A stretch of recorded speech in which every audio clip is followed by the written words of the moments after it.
In the shadowed heart of a decaying Louisiana plantation, a man uncovers a leather-bound tome, pages stained not just with ink, but with the screams of the damned. Names etched like curses, dates that mark souls' descent into hell. What if divine justice isn't a myth, but a ledger, waiting to be balanced? One flip of the page, and the veil between sin and retribution tears open. The sun hung low over the Louisiana bayou like a bloodied sacrament, casting long shadows that twisted through the cypress trees, their roots clawing into the murky water like fingers of the forsaken. The air was thick, pregnant with the rot of Spanish moss and the faint, metallic tang of distant rain. Elias Thorne, a man whose life had been a ledger of quiet desperations, balancing books in Richmond while his mother's frail body wasted away under the weight of unspoken debts, felt the carriage wheels grind against the rutted earth, each jolt a reminder of his own precarious balance. 3 days of relentless travel had etched lines into his face, deeper than the crow's feet from squinting at faded ink. Sweat beaded on his brow, mingling with the dust that clung to his wool coat like ashes from a funeral pyre. He clutched the letter from the estate's attorney, its edges worn from repeated readings, promising salvation in the form of quick coin. But as the path narrowed, hemmed in by ancient oaks draped in ghostly veils, a chill slithered up his spine, defying the oppressive heat. It was as if the land itself whispered warnings, biblical echoes of forbidden fruit and serpents in the garden. Belrêve Plantation emerged from the haze like an apparition from Revelation, a once grand manor now crumbling under the judgment of time. The name, Beautiful Dream in the tongue of old France, mocked the reality, pillars stained black with mildew, like the sins of its master seeping through, shutters peeling in ragged strips, revealing glimpses of darkened voids within, weeds thrusting up through cracked bricks, defiant as weeds in the parable of the sower, choking the path to redemption. Elias's boots sank into the soft, yielding soil as he alighted, the ground seeming to pull at him, reluctant to release. The driver, a gaunt figure with eyes hollow as tombs, muttered, "Belrêve. Home of the late Dr. Alistair Dubois." The word late lingered, heavy as a shroud, evoking the sudden fall of a man who had ridden out one dawn and returned as a corpse, his skull cracked on a stone marker like divine retribution for hubris. Elias couldn't shake the coil of unease in his gut, a primal instinct screaming of cursed ground, of places where the veil between the living and the damned thinned. He needed this job, 3 months' wages for 2 weeks' toil, enough to buy his mother respite from her agonies. Yet, as he approached the door, the air grew sweeter, cloying, like incense masking decay. The portal swung open before his knuckles met wood, revealing Silas Croft, the overseer, a skeletal man with cheeks carved by years of harsh sun and harsher secrets. His eyes, slate-gray and unyielding, scanned Elias like a confessor weighing a soul. "You the bookkeeper?" Croft's voice rasped, gravelly as the road to perdition. "Elias Thorne," he replied, stepping into the entrance hall. The scent hit him first, mildew laced with something rotten sweet, like overripe fruit fermenting in hidden corners, a metaphor for sins left to fester. Wallpaper curled away from walls in despairing scrolls, water stains blooming on the ceiling like stigmata. A grand staircase spiraled upward, dust veiling its banister like forgotten shrouds. Croft led the way, his boots thudding with the finality of judgments. "Doctor's study upstairs. Everything's there, papers, ledgers, all of it." His words were clipped, barriers against inquiry, evoking the guarded gates of heaven or hell. As they ascended, the wood groaned underfoot, protesting like souls in torment.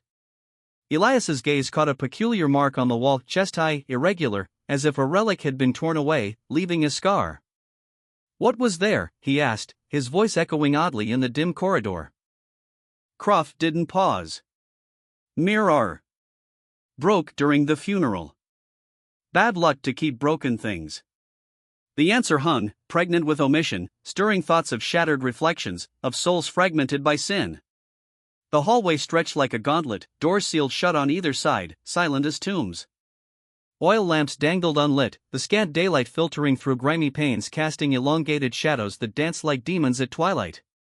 At the hall's end, Croft unlocked a heavy oak door with a key that clinked like chains, pushing it open with a mournful creak. The study sprawled before Elias, a chamber of controlled chaos. Bookshelves towered on 3 walls, crammed with leather-bound tomes, medical treatises, philosophical musings on the soul's anatomy, biblical commentaries yellowed with age. The massive desk commanded the center, buried under avalanches of papers, ink-stained quills, and scattered correspondence, as if a storm of revelations had swept through. A filing cabinet lurked in the corner, drawers ajar like half-confessed sins. The window behind the desk framed the rear fields, stretching to a foreboding treeline where the bayou swallowed light whole. Privacy here, Croft intoned, his tone a veiled threat. No disturbances. No staff left. Doctor lived alone these last years. Meals at 7 morn and 6 eve. Don't wander after dark. Sinkholes, and worse. Elias pressed, but surely a cook, a housekeeper. From my quarters, Croft snapped, retreating like a shadow fleeing dawn. His footsteps faded, leaving Elias in the oppressive air, heavy as guilt. He cracked the window, seeking relief, but the outside stillness mirrored the room's stagnation, the distant hum of insects a chorus of unrest. Settling at the desk, he began his ritual, sorting, categorizing, unraveling the threads of a dead man's life. Dr. Dubois's financials were a paradox, Plantation records pristine, every penny tracked with the precision of a divine accountant judging deeds, yet personal letters jumbled in drawers, bills entangled with notes, medical journals atop legal writs, chaos belying the order. Hours blurred into a haze of faded script and lamplight flicker. His back protested, eyes strained against the dim, but patterns emerged, declining profits, land parcels sold like souls bartered, workforce thinned to ghosts. Structures demolished, carriage house, smokehouse, a guest cottage erased from maps. And then, the anomalies, large payments, shrouded in vagueness. To RC for consultation, $300. To JM for discretion, $500. Discretion, a word laced with serpentine implication, evoking bribes to silence witnesses to iniquity. Elias jotted queries in his journal, the scratch of his quill a solitary sound in the gathering dusk. As night cloaked the plantation, the room chilled unnaturally, defying summer's embrace. Lamps cast trembling pools of light, deepening shadows that seemed to pulse with unseen presence. Around 10, it began, thump, thump, thump. Rhythmic, insistent, emanating from below or within the walls, like a heart buried alive, pounding for release. Elias froze, pen suspended, breath held. It ceased as abruptly, leaving silence thick as fog. Venturing to the door, he peered into the ink-black hall, lamps extinguished, no glow from sealed rooms. Then, a creak, floorboards sighing under weight, footsteps receding toward the stairs, deliberate as a procession to judgment. Hello? His call thinned into nothingness. Heart hammering like canes after the mark, he seized a lamp and advanced, its flame wavering, illuminating scant feet ahead. The staircase loomed empty below, the entrance hall a void. Old houses settle, he murmured, a feeble incantation against dread. But doubt not, whispers of spiritual unrest, of sins echoing through time. Retreating, he bolted the door, the click a fragile ward. 3 days deepened his immersion. Financials coalesced, estate solvent yet shadowed, heirs to inherit modestly after debt's reckoning. But those cryptic expenditures clawed at his conscience, unaccounted sums demanding revelation. Delving deeper, he probed the desk's drawers, fingers tracing wood for secrets. The bottom right drawer betrayed anomaly, shallower than kin, a discrepancy screaming of concealment. Removing it, he probed the cavity, wood yielding with a click, a false panel springing forth like a confessional grate. Behind, a compartment, cradling a solitary book. Dark leather, frayed as a flagellant's whip, unmarked, pregnant with forbid dance. Elias extracted it reverently, placing it under lamplight. Opening, the first page blank as unjudged parchment. Second, private record. A. Dubois. Not for external review. A chill wind ghosted through the open window, pages fluttering like startled spirits. Third page, a ledger grid, columns evoking divine tallies, name, date of acquisition, age at acquisition, initial assessment, treatment protocol, outcome, date of disposition. 37 entries. 37 souls inscribed. Names, Cecile, Etienne, Antoine, Josiah, Delphine, Marie, Claire, Baptiste, Simeon, Ilara, first names only, stripped of dignity like slaves in chains. Date span 1839 to 1853, ages 8 to 41. Initial assessments read as cold appraisals, Cecile, 19, good health, strong constitution, suitable for extended trials, cooperative. Treatment, Protocol 7, 3 cycles, 14 months observation. Outcome, terminated February 1841. Specimen preserved. Journal 3. Elias's stomach churned, while rising like bitter repentance. Specimen preserved. Etienne, signs of malaria, resistant. Protocol 4. Expired April 1840. Complications, Journal 4. Expired like a candle snuffed, not a life extinguished. Page after page, clinical horrors unfolded. Antoine 4 cardiac study, Josiah the Youth 4 developmental protocols, Delphine 4 maternal responses.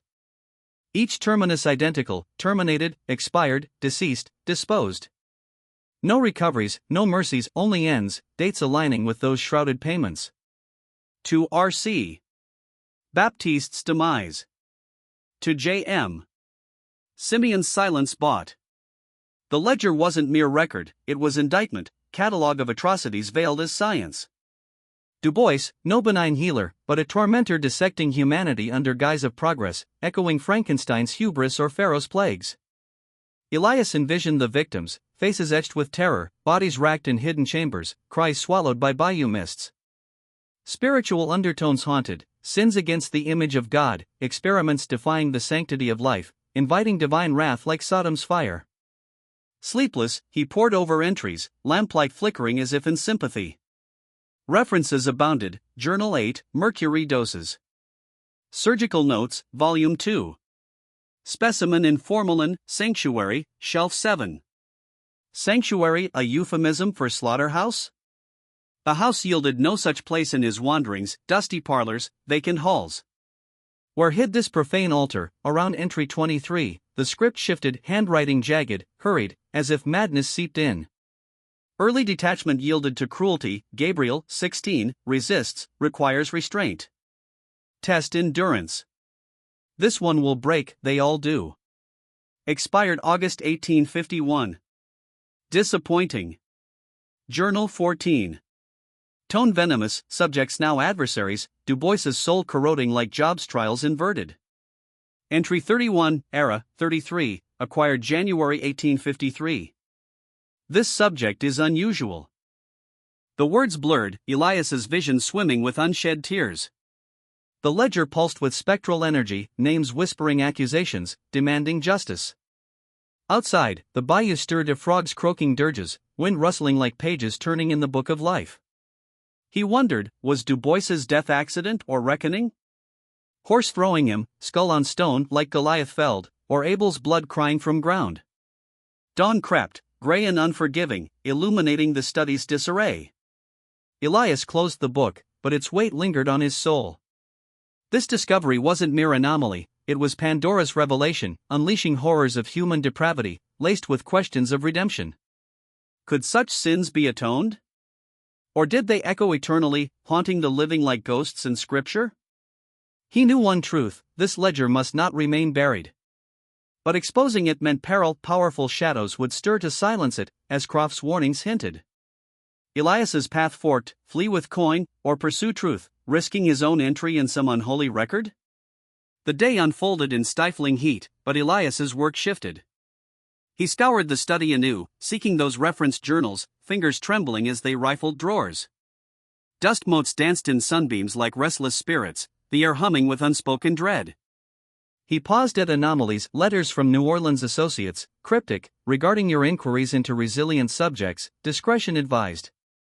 Medical suppliers' bills for ether, scalpels, restraints, tools of torment masked as healing. By midday, exhaustion clawed, but curiosity, nay, compulsion, drove him. He ventured beyond the study, hallways echoing his footsteps like judgments. Peering into sealed rooms, one a bedroom, bed shrouded in dust sheets like a corpse, another a library, shelves sagging with forbidden knowledge, treatises on vivisection, alchemical pursuits of immortality, biblical apocrypha on fallen angels. Experimenting on man. Each discovery layered dread, painting Du Bois as a modern Faust, bartering souls for knowledge. Returning, he correlated dates, acquisitions often post-slave auctions, but names unmatched to plantation rolls. These weren't workers, they were procured, perhaps from shadows of society, the destitute, the runaway, the forgotten, lured or seized for unholy rites. Spiritual symbolism gnawed, Du Bois's false god, playing creator, defying thou shalt not kill, inviting plagues upon his house. Afternoon waned, shadows lengthening like accusations. Elias revisited the ledger, tracing Era's entry, unusual resilience to initial protocols. Exhibits anomalous responses, possible spiritual interference? Adjust for deeper incision. Chilling, hinting Du Bois sensed divine opposition, his experiments brushing against the ethereal. As dusk fell, the thumps returned, closer, insistent. Elias barricaded the door with a chair, heart-pounding psalms of protection. Was the house alive with victims' echoes? Or Croft's machinations, guarding secrets? Sleep evaded, visions plaguing, Cecile's preserved form in glass, Etienne's final gasp. He pondered redemption, could exposing this absolve his own complacency? Or was he marked, drawn into the ledger's curse? Morning brought resolve. He must find the sanctuary, basement perhaps, or outbuilding cloaked in vines. Slipping downstairs, the entrance hall loomed silent, but a draft whispered from beneath the staircase, a concealed door? Prying, he revealed stairs descending into gloom, air fetid with chemicals and decay. Descending, lantern aloft, he entered a vaulted chamber, tables stained with ancient blood. Shelves of jars, specimens floating in amber fluid, eyes staring eternally. Journals stacked, detailing horrors, vivisections without anesthesia, poison trials, endurance tests mirroring biblical sufferings. Horrified yet transfixed, Elias read Du Bois's descent into obsession, early entries justifying as advancing medicine, later confessing thrill in breaking wills, seeing godhood in domination. A final note, the subject's eyes at the end accusing, as if heaven watches. But knowledge justifies all. Elias fled upward, ledger clutched, vowing exposure. But footsteps echoed, Croft? Confrontation loomed, secrets unraveling like Judgment Day. She gazes upon me with an intellect that pierces the veil, a comprehension that elevates the endeavor. She perceives the inevitability unfolding before her, etched in those unblinking eyes. It transforms the process from mundane to profound. Terror devoid of insight is commonplace, pedestrian. But terror laced with absolute awareness? That is the rare gem, the invaluable datum. Thus, the regimen escalates, extended Series D, layered protocols converging in symphony. This vessel endures magnitudes beyond expectation. Outcome, ceased existence, September 1853. Documentation exhaustive, a pinnacle among inquiries. Form preserved in totality, a relic for perpetual scrutiny. Elias recoiled from the page, the ink seeming to ride like serpents under the flickering lamplight, each word a venomous bite into his soul. These weren't healings scripted by a benevolent hand, they were maledictions, torments cloaked in the sterile garb of empiricism. No quest for cures, no balm for humanity's afflictions, this was sadism sanctified by pseudoscience, a profane liturgy where pain was the sacrament. 15 years Du Bois had orchestrated this infernal rite, 37 souls consigned to oblivion within these cursed precincts. No, not merely the house, the ledger invoked the sanctuary, a euphemism for Gehenna, concealed somewhere on this blighted estate. The study's walls constricted like a confessor's grip, the air congealing into a miasma of despair, suffocating. Elias bolted from the chamber, the ledger sealed anew in its hidden crypt, his footsteps echoing like accusations down the dim hall. Dawn bled tentatively over the horizon, a pale wound in the sky's fabric, casting the bayou in ethereal grays. He slipped through the kitchen egress, the door's hinges sighing like a penitent's last breath. The morning exhalation was unexpectedly crisp, laced with humidity that clung to skin like unabsolved guilt. Mist descended from the earth in spectral tendrils, hovering over the fallow fields like ghosts of the unburied, whispering indictments to the indifferent wind. Elias wandered aimlessly, boots squelching in the damp soil, each step a futile bid to outpace the horrors inscribed in leather. The ledger's names haunted him, Cecile, Etienne, Era, like litanies of the damned, their fates a testament to man's capacity to play God, defying the biblical edict that life is sacred, breathed by the divine. It was then he spied her, an ancient crone, frail as a withered reed, perched on the weathered steps of a humble cabin at the field's periphery. Her hair, snow-white and bound in a faded cloth, framed a face etched with the canyons of endured sorrows. She shelled peas with rhythmic precision, pods cracking like brittle bones under her gnarled fingers, the bowl in her lap a humble chalice. As Elias drew near, her eyes, sharp as thorns from the crown, lifted, piercing him with an ancient wisdom that bespoke volumes unspoken. "You the bookkeeper," she intoned, not inquiring but affirming, her voice a gravelly murmur carrying the weight of generations. "Elias Thorne," he replied, halting at a respectful distance. "Forgive the intrusion. A restless night drove me out." She nodded, her gaze appraising, as if peering into his soul's ledger. "It shows in your bearing. That house, it unveils visions that banish repose, leaves a man hollowed." Uncertain, Elias lingered, the air between them thick with unspoken communion. She motioned to the step beside her, an invitation laced with reluctant grace. "Sit, if it pleases. I'm Odette. Endured here longer than most, longer than Croft, though he'd deny it with his dying breath." He lowered himself, the wood creaking under his weight, grateful for companionship untainted by menace. The peas continued their cascade, a mundane rhythm contrasting the turmoil within. "You serve Dr. Dubois?" "Served this land afore he darkened it. Belonged to the Bossiers, once decent folk, by and large. Dubois claimed it in '38. That's when the shadows lengthened, when the soil soured." "How so?" Elias probed, his voice a threadbare whisper, sensing the precipice of revelation. Odette paused, her hands stilling, eyes distant as if gazing into abyssal memories. "You strike me as upright, Mr. Thorne. So heed this, conclude your tallies swiftly and depart. Probe no further. Scrutinize not deeply. Labor and flee." "Why?" The question escaped him, laden with the dread coiling in his chest. Her gaze locked onto his, unflinching. "Some earth is tainted beyond redemption, soaked in anguish till it yields only thorns. This ground," she swept a hand toward the mist-shrouded fields, "has imbibed too much woe. You sense it, aye? In that study, amid those parchments you sift."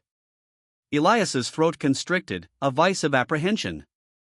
"What know you of the doctor's pursuits?" That he was a fiend garbed in erudition, dubbing his barbarity science. Odette's tone remained even, but her eyes brimmed with ancient grief, like wells of unshed lamentations. "Folks arrived, and vanished. A locus on these acres birthed unspeakable deeds.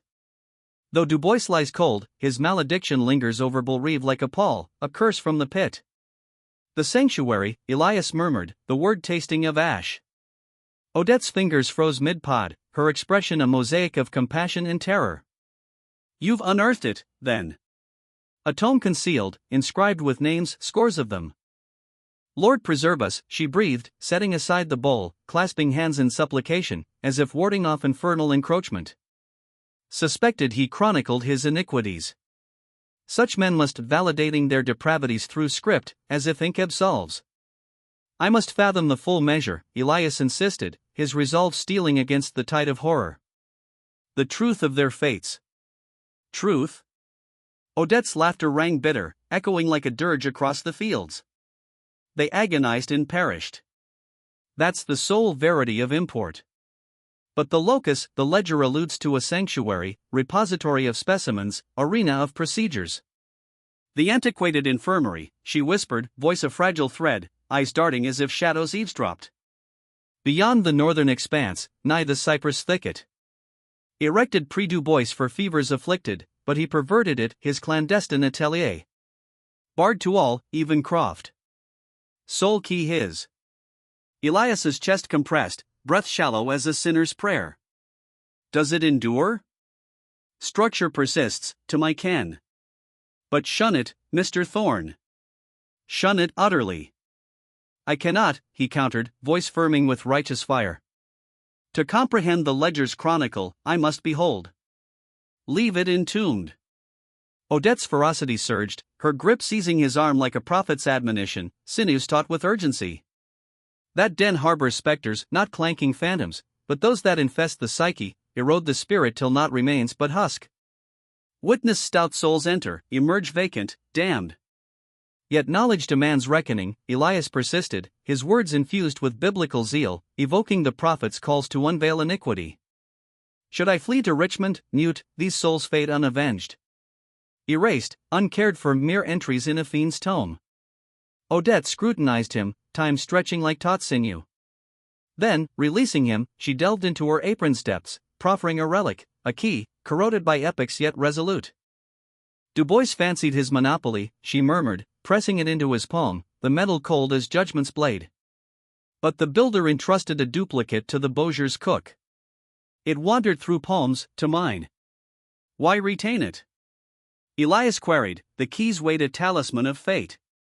For the hour when a witness arises.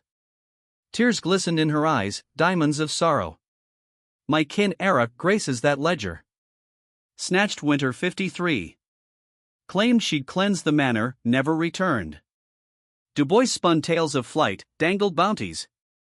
But I discerned the lie. She fled not. Elias recalled, Era, 33, Series D protracted, ceased September 1853. Form preserved wholly. My condolences, he whispered, the words feeble against such abyss. Sorrow avails not. Witness. That's my plea. Venture there, behold his abominations, then proclaim to the heavens. Ensure oblivion claims them not. She rose, cradling her bowl, retreating to the cabin's embrace. Pausing at the threshold, she imparted sanctuary seals from without. Du Bois stifled screams. Remote from manor, fields, veiled by arboreal sentinels. Go nocturnal, croft prowls diurnal. Elude his gaze. The door latched softly, a finality echoing in the mist. Elias regarded the key, its ridges biting into flesh. Destiny crystallized, he must confront the abyss. Midnight's veil descended, the house entombed in silence, its timbers whispering secrets like confessional murmurs. Elias feigned routine through the day, poring over ledgers, sustaining the facade of diligence. He partook of the sparse repast delivered, fielded Croft's curt inquiries with measured poise. No tremor betrayed the seismic shift within, though cataclysm raged, supplementary discoveries in the financials, consignments of medicaments to an ancillary locus, disbursements to Charleston's Academe for arcane apparatuses, recurrent outlays tagged maintenance, northern edifice. The northern field, cypress verge, the sanctuary's domain. Clad in somber attire, Elias egressed the study post-midnight, navigating the groaning stairs with spectral stealth, evading betraying creaks. Through the kitchen portal anew, into the moonless voided clouds devouring stars, darkness absolute as Sheol. A shrouded lantern, pilfered from a nook, parted the gloom scant feet ahead, its glow a defiant spark against oblivion. Northward he pressed, terrain treacherous, marshy quagmires clutching at boots like infernal hands. Insects chorused a nocturnal hymn, splashes distant predators or phantoms in the swamp's embrace. 20 minutes' toil unveiled it, a silhouette denser than night, single-storied rectangle, isolated amid cypress sentries, roots erupting like ossified claws from perdition. The edifice loomed larger than envisioned, 40 feet elongated, brick blackened by relentless damp and verdant encroachment, a tomb defiled. Windows barricaded with planks, scarred by time's relentless scourge. The portal, ponderous timber reinforced with iron bands, secured by a padlock gleaming anomalously fresh. Elias inserted Odette's key, the mechanism yielding with a subdued click, the lock surrendering like a sinner's resolve crumbling. Pushing inward, the door protested, swollen by humidity's embrace, then relented with a sepulchral groan. An olfactory assault ensued, acrid chemicals intermingled with putrefaction, underpinned by a saccharine nausea, evoking incense over carrion. Lantern aloft, Elias breached the threshold. The expanse defied anticipation, vaulted ceiling with naked rafters, transmuted into a hybrid of infirmary and atelier infernal. One wall bore shelves teeming with vitreous vessels, jars, files harboring in amber suspension what dared not be scrutinized, viscera, tissues, fragments of humanity suspended in eternal vigil. He averted gaze, compelled onward. Opposing wall, a tableau of torment, surgical armaments arrayed on elongated bench, blades glinting malevolently, serrated saws, clamps cruel as inquisitorial vices, straps of weathered leather for binding the unwilling. Centrally, the altar, metallic slab with manacles at extremities, surface marred by indelible stains, crimson echoes of agonies past. Beyond, a scrivener's station, parchments, tomes, Du Bois's obsessive annals. Elias approached, bile surging like a tide of retribution. Shadows cavorted grotesquely in the lantern's dance, walls seeming to pulse with residual screams. Folders beckoned, each branded with a name from the ledger's roll call: Cecile, Etienne, Antoine, Josiah, Delphine. He unsealed Cecile's dossier, regretting instantaneously. Diurnal chronicles unfurled, dosages inflicted, corporeal retorts, symptomatology catalogued with glacial exactitude, amplified horrors. Day 47, subject manifests profound motor degradation. Tremors amplified, articulation falters. Persist regimen. Day 89, subject inert to stimuli. Respiration feeble. Attenuate to monitor decline. Day 124, cessation circa 3 a.m. Prompt necropsy. Neural devastation profound. Annexed schematics. Relic conserved. Elias slammed it shut, inhaling raggedly through parted lips to evade the fader. Another, Etienne. Restraints mandatory, vocal eruptions obstructive. Sedative deployed insufficient, augmented. Unconsciousness, 14 hours. Respiratory suppression observed, yet revival. Datum on thresholds invaluable. Antoine, resilience extraordinary. Protracted to thrice anticipated span. Cardiovascular acclimation to duress intriguing. Mandate extended surveillance. Hands quivering like aspen leaves in divine gale, Elias discarded the files. This transcended medicine, eclipsed inquiry, it was vivisection of the soul, Du Bois gratifying caprice via systematic annihilation, a perversion of creation's mandate, inviting apocalyptic reprisal. Resolve hardened, he scoured further, amassing testimony. Journals aligned on distal shelves, volumes 1 through 18, leather-clad tomes of depravity.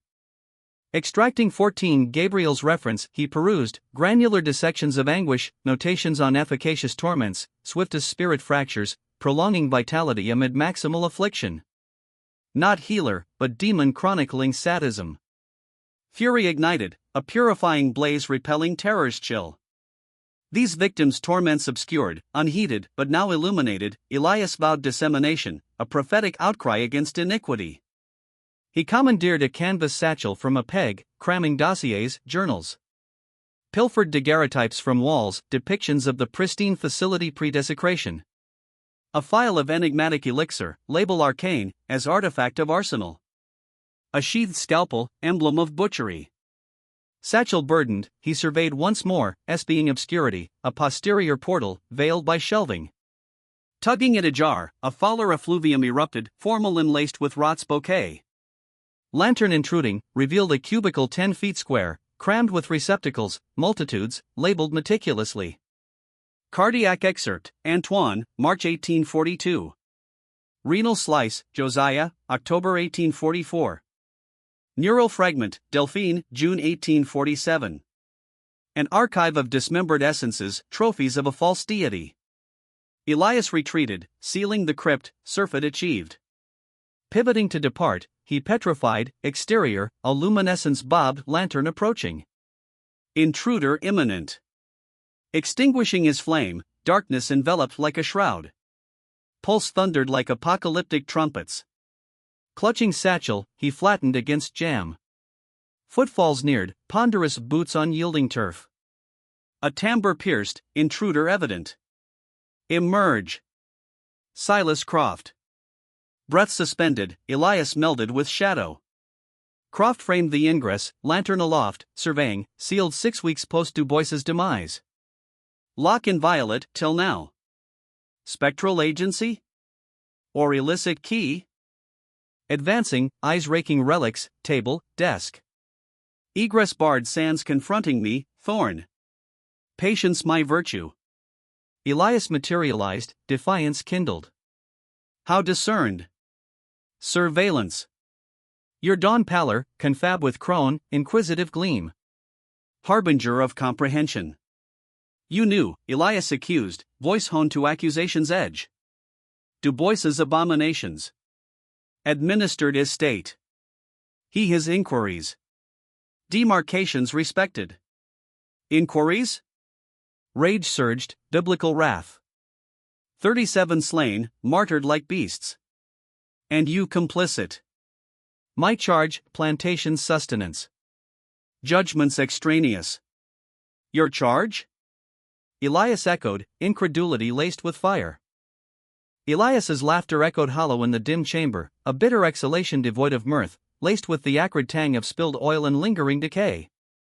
It reverberated off the brick walls, mingling with the faint drip of condensation from the rafters, like tears from a weeping heaven. "You're an accomplice to slaughter," he spat, his voice cracking like parched earth under divine wrath, eyes blazing with the fire of a prophet confronting idolatry. "Not mere death's ritual murders, etched in the annals of perdition." Croft's gaze narrowed, slate eyes glinting like polished obsidian in the lantern's unsteady glow, shadows dancing across his sunken cheeks like demons at play. "Mind your tongue, Thorne," he growled, the words slithering low and venomous, carrying the weight of unspoken threats, the air thickening with menace as if the sanctuary itself exhaled malice. "Such claims are chains you forge for your own neck, unprovable, ephemeral as mist over the bayou." "I wield the forge's hammer," Elias countered, hoisting the canvas satchel aloft, its weight a testament to unearthed abominations, the leather creaking under strain like the bindings of a forbidden grimoire. Du Bois's confessions lie herein in journals of torment, ledgers of the damned, chronicles of every incision, every scream silenced, every soul dispatched to judgment untimely. Croft's eyes flicked to the bag, then back, a predator assessing prey, the room's chill deepening as if the spirits of the dissected stirred, drawing heat from the living in spectral retribution. "Then we've a quandary," he murmured, his tone shifting to silken coercion, laced with the serpent's subtlety from Eden's tale, the atmosphere congealed, heavy as the humidity before a storm, the chemical reek sharpening, evoking alchemical elixirs brewed for unholy rites. "Surrender the satchel," Croft commanded, extending a calloused hand, veins bulging like roots of a poison tree. "Never," Elias whispered, clutching it tighter, the fabric rough against his palms, imbued with the phantom blood of 37 martyrs. "Surrender it, and oblivion claims this night," Croft pressed, his voice a tempting whisper, mirroring the devil's offers in wilderness trials. "Conclude your tallies, depart in days' span. Seal your lips eternal. All proceed unscarred." "Scarred? Lives extinguished here." Elias's retort thundered, echoing biblical indignation, visions of Abel's blood crying from the ground flooding his mind. "Not by fate's whim, but by calculated cruelty, sins against the Creator's image." Croft exhaled wearily, as if debating with a child ignorant of worldly shadows, his breath visible in the cooling air, a ghostly plume. "Mortality stalks all realms, Thorne. The cosmos's inexorable decree. Not thus, dissected like offerings to Moloch, their essences preserved in glass sepulchres." A sigh escaped Croft, feigned reason masking complicity, his stance shifting, boots scraping the stained floor like nails on a coffin lid. "Envision the fallout if you abscond with those parchments. Indifference awaits, credulity favors the esteemed Dr. Alastair Du Bois, healer and lord of acres, over a Richmond scribe. Verity resounds unbidden," Elias affirmed, his resolve a bulwark against despair, drawing from psalms of deliverance. "Verity?" Croft's lips curled in a mirthless grin, teeth flashing yellow in the light, evoking a wolf's snarl under lunar judgment. "Permit me to illuminate verity, Thorne. Du Bois wove alliances, New Orleans elite, Charleston's magnates, Richmond's shadows. Savants, potentates who grasped his labor's profundity." A glacial dread seeped into Elias's chest, spreading like frost on a grave marker, the room's shadows lengthening as if hell's tendrils reached forth. "Others, confederates? Not mere aides, symposiasts in erudition, patrons of inquiry, a fraternity vowed to medicine's ascension via paths untrammeled. Torture's paths?" Elias's voice trembled, outrage mingling with horror, spiritual revulsion at man's hubris rivaling God's domain. "Paths the faint-hearted decry, yet propel enlightenment," Croft intoned, his words a heretical sermon, justifying sacrifice as Abraham's test inverted. "You espouse such blasphemy?" Elias stared, incredulous, the air humming with unspoken divine rebuke. "I affirm advancement demands ablation." Du Bois concurred, as do his benefactors, gentlemen of stature. "Their identities?" Elias demanded, grasping at threads of justice, like unraveling a shroud to expose corruption. Croft's laughter boomed, harsh and mocking, bouncing off jars of preserved remnants, as if the dead joined in grim chorus. "Disclose luminaries, physicians, scholars ensnared? Naivety cloaks you thicker than bayou fog, Thorne." "I'll unearth them," Elias vowed, mind racing to the ledger's enigmas, initials like cryptic runes, RC for counsel, JM for hush. Dates as milestones of iniquity, traceable through archives of sin. Irrelevant, Croft dismissed, advancing apace, his shadow engulfing Elias like encroaching damnation. Absent full monikers, Du Bois veiled them shrewdly. Elias pondered the payment's veil, initials as shields against light, yet harbingers of pursuit, spiritual symbols of incomplete confession, demanding completion for absolution. Immaterial, Elias retorted, stealing his spirit. These tomes indict 37 souls slain, their torments inscribed. Indict not sustainable in jurisprudence's arena, Croft advanced closer, breath hot and fetid, evoking brimstone. Pragmatism, Thorne, your realm of numerals and proofs. Fabrications these could be deemed. Relics from anonymity. Witnesses absent. Corpses vanished, identities unverified. The estate's laborers know. Laborers dispersed, silenced, Croft gestured toward phantom fields, his hand slicing air like a reaper's scythe. Remnants cling to sustenance, mute against spectral repute, cowed by living tyrants' wrath. The snare tightened, Croft dismantling hope methodically, like an inquisitor extracting recantation, Elias sensing the spiritual warfare temptation to forsake justice for earthly peace. Then what ensues?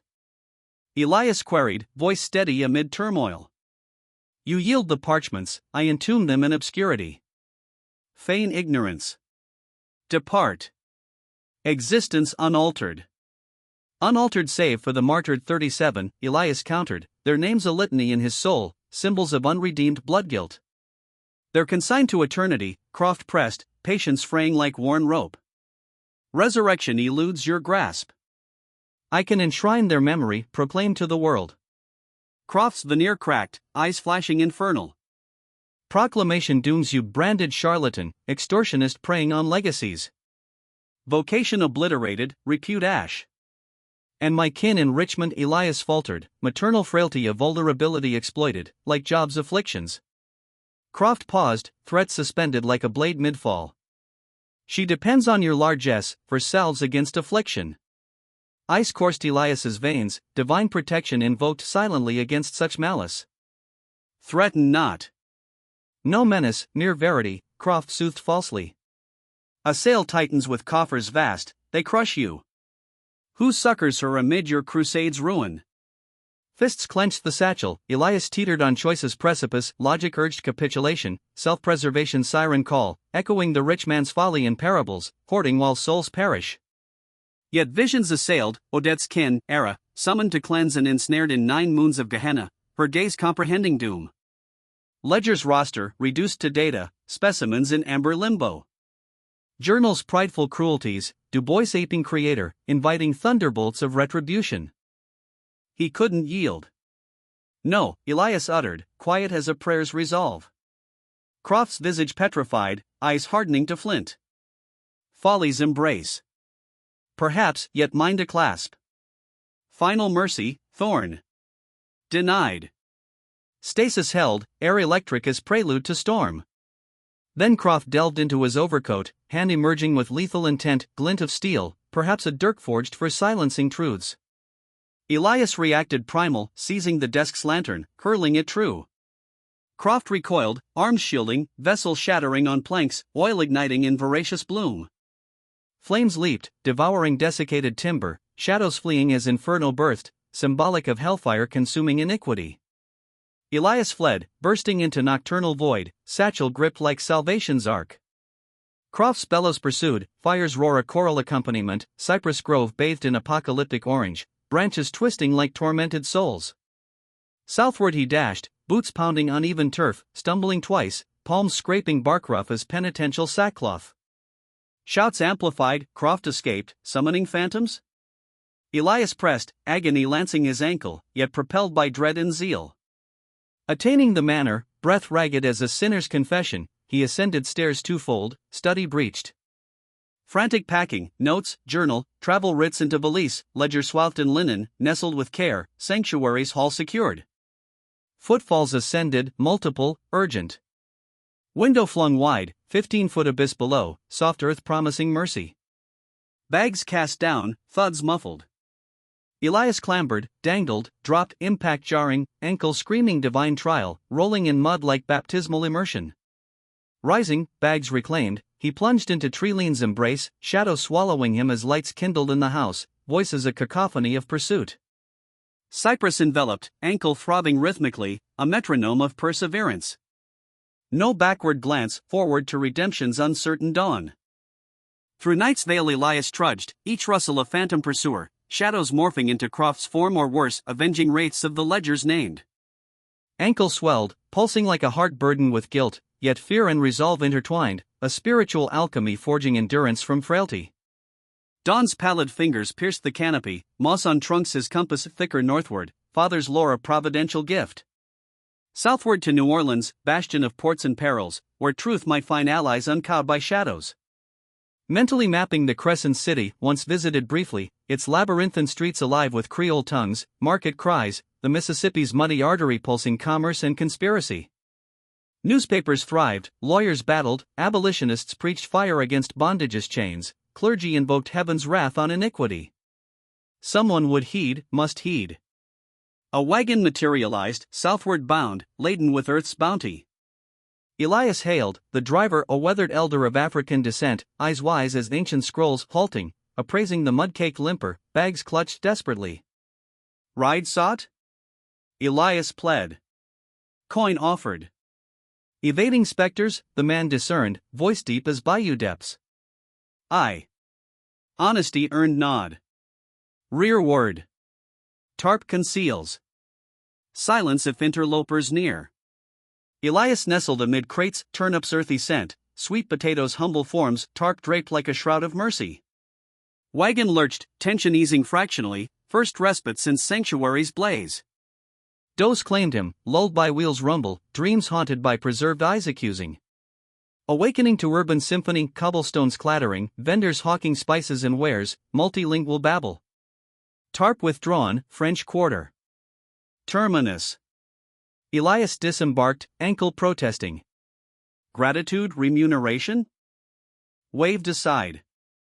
Counsel, flees ceaseless till burdens secured. Secret keepers relent not.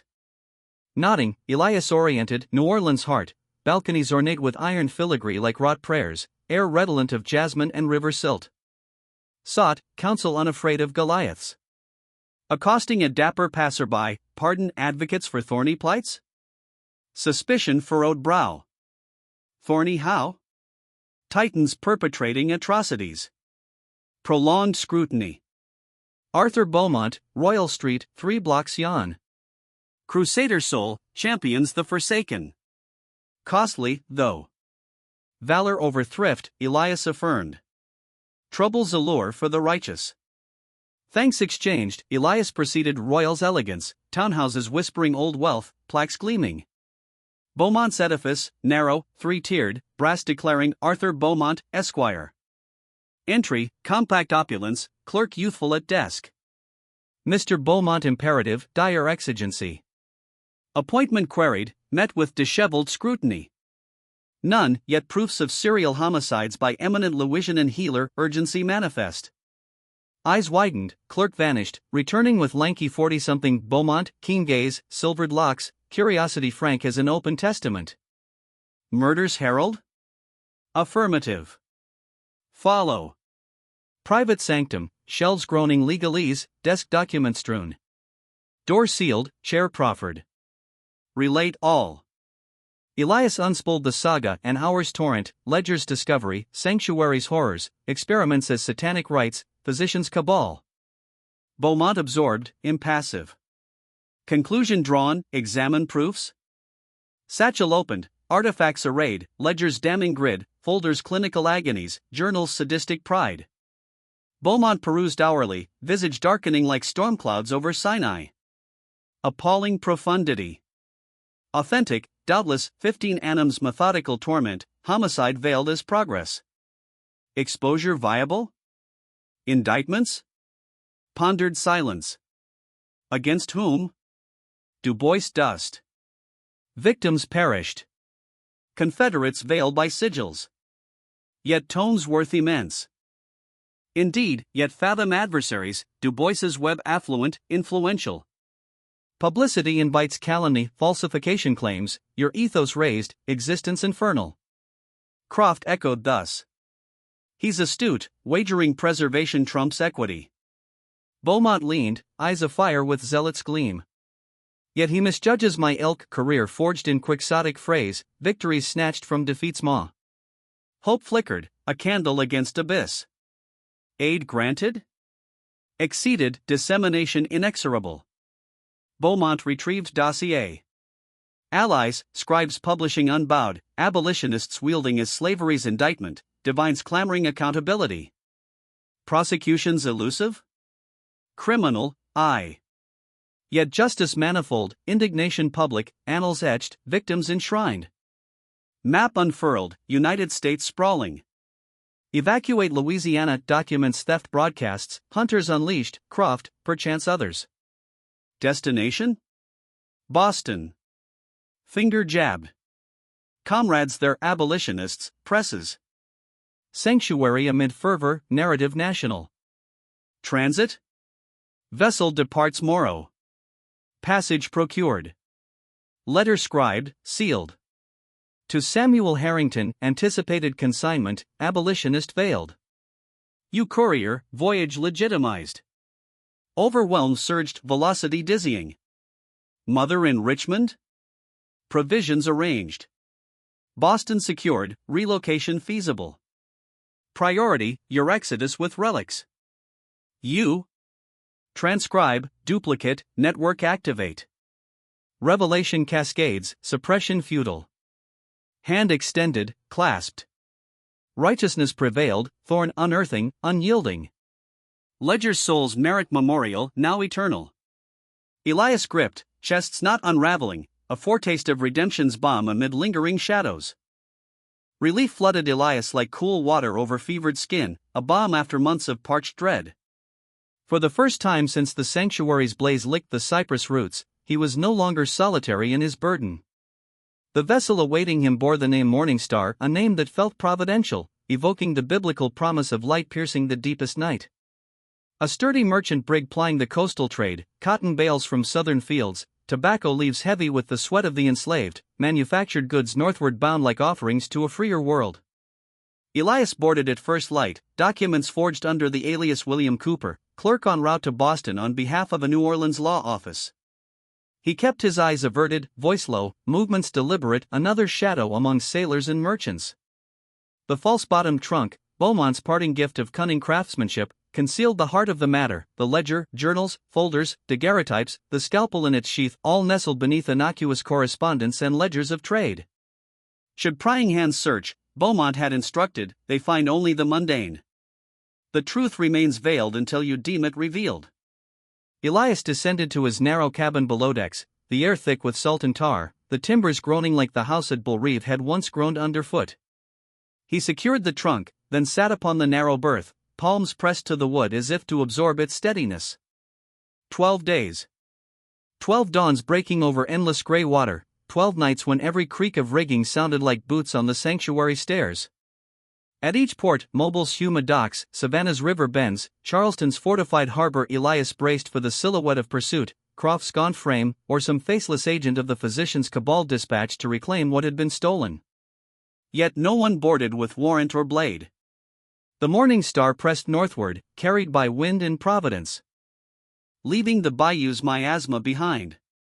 In solitude, Elias revisited the documents with ritualistic care.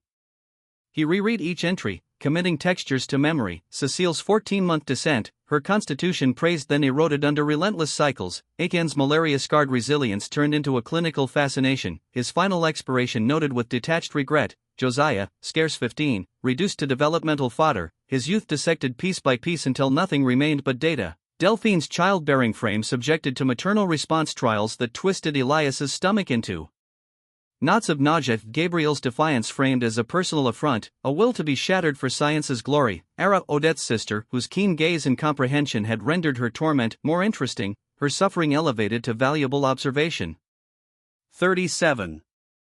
37 breaths extinguished, 37 bodies broken on an altar of hubris, 37 souls who had vanished without lament because the world had never known their names. In the dim lantern light of his cabin, Elias traced each line with his finger, as if touch could restore dignity to the dehumanized. There, amid the Atlantic's ceaseless roll, he knelt, not in formal prayer, but in silent covenant. I will speak your names, he vowed to the empty air, to the ghosts that seemed to hover just beyond the bulkhead. You will not dissolve into footnotes. You will be remembered.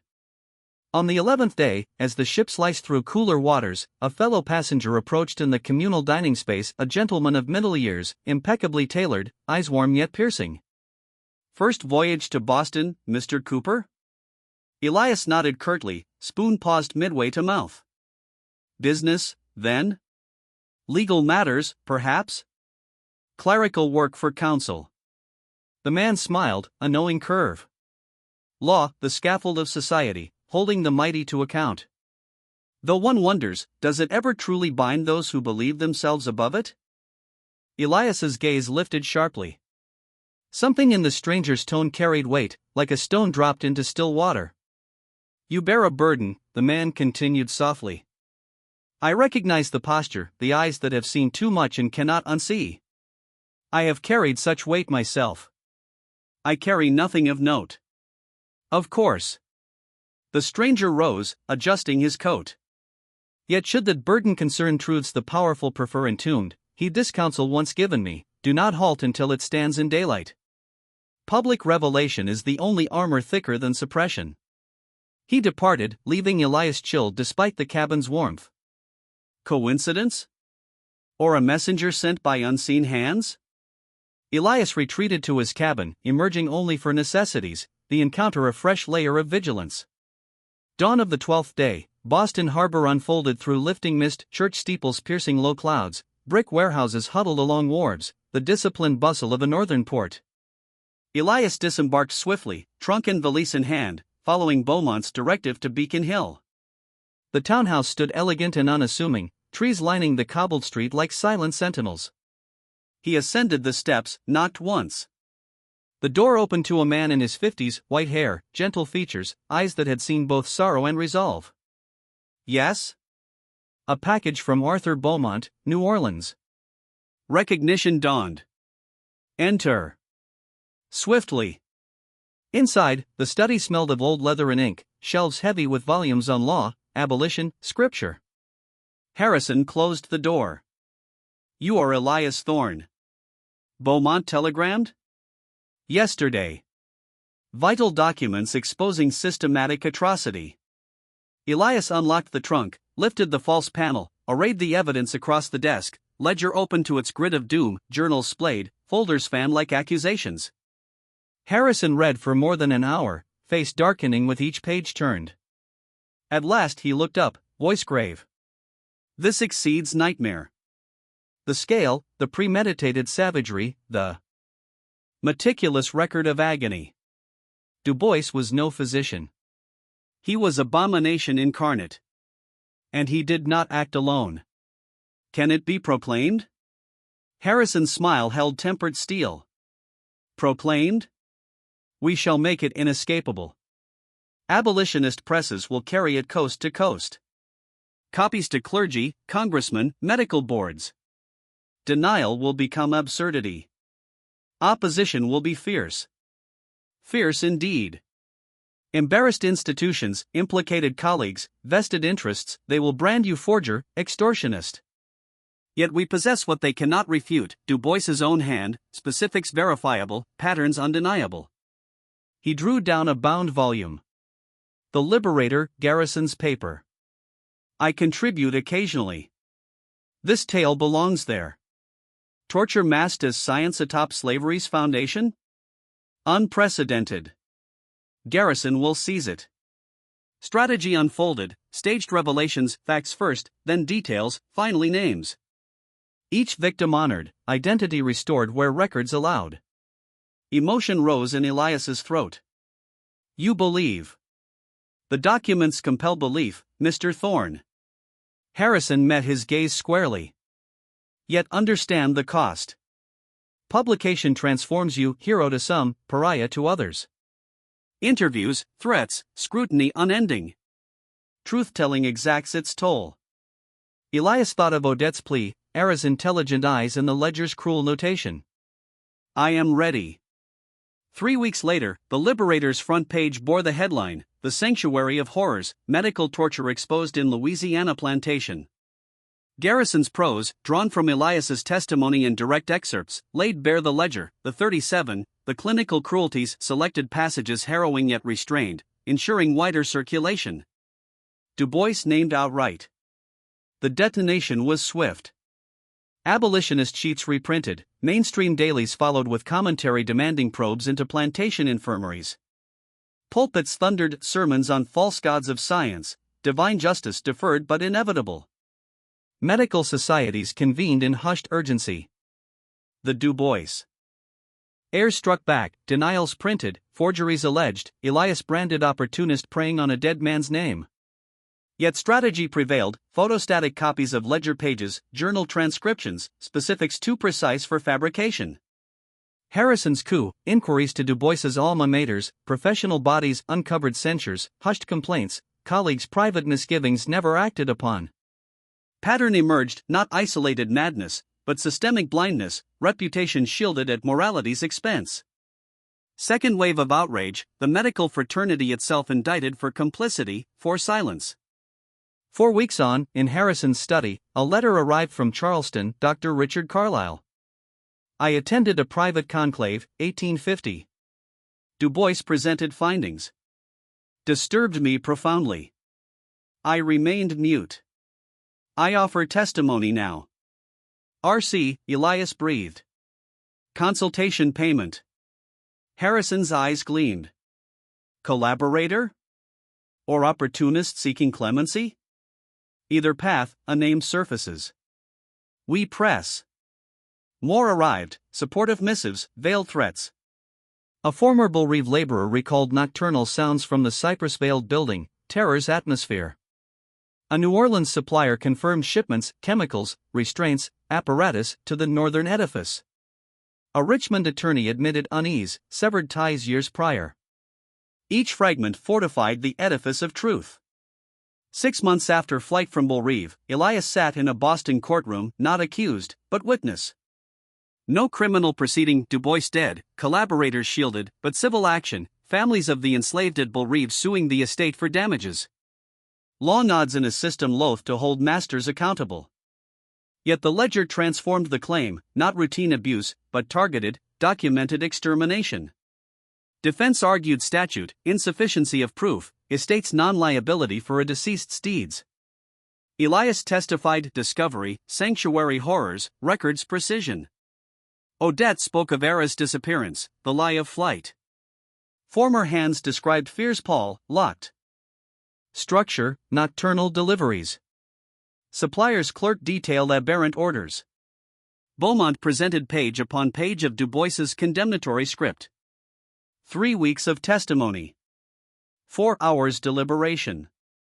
Verdict, 4 plaintiffs. Modest awards, estate diminished, perhaps $500 per family. Yet the sum was irrelevant. The court affirmed existence, suffering, murder. Acknowledgement rendered in law's solemn voice. Odette, in the gallery's rear, wept tears of release, of belated mourning. Elias remained in Boston, securing modest employment in estate accounting, quiet, scrupulous labor. Donations from abolitionist circles ensured his mother's northward journey, her care sustained. He lived simply, watchful, yet labored alongside Harrison and Garrison. Initials yielded slowly to identities, Carlisle first, then a Virginia professor, a Georgia ex-surgeon. Letters, publications, echoes of Du Bois's methods. Circumstantial, unindictable, yet ruinous, in memberships revoked, positions lost, reputations shattered in professional sunlight. In 1859, Elias opened a newly bound volume in the Athenaeum Library, The Sanctuary, a chronicle of medical atrocity in the antebellum South, by Samuel Harrison. Comprehensive, from discovery through trial to networks unmasking. Central, every victim restored. Not ledger initials, but full names painstakingly reclaimed: Cecile Rousseau, Etienne Beaumont, Antoine Desson, Josiah Turner, Delphine Lavinia, Aramoro, Gabriel Lebeau, 37 biographies, origins traced, kin located where possible, lives sketched beyond their endings. Dedication, to the 37. May you be remembered not for the manner of your departure, but for the miracle of your arrival upon this earth. May your agony testify to justice's necessity, truth's sovereignty, and the redemptive power of one who refuses to avert his gaze. Tears came unbidden. Outside, spring blossoms trembled in breeze. The world turned, subtly altered, 37 once erased now etched in. Collective memory, a monster unmasked, a system forced to confront its rot. Imperfect justice, never full restitution, yet real. And real sufficed. Winter 1861, nation fracturing, war's first echoes. A letter from Odette arrived, still in her cabin, Belrêve sold, new owners raising the sanctuary to erase its stain. Yet she had preceded them.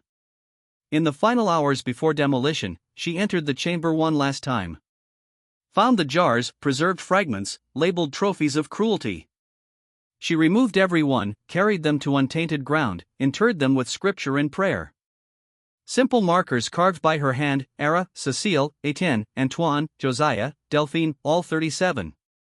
They rest together now, she wrote. Remembered. Free.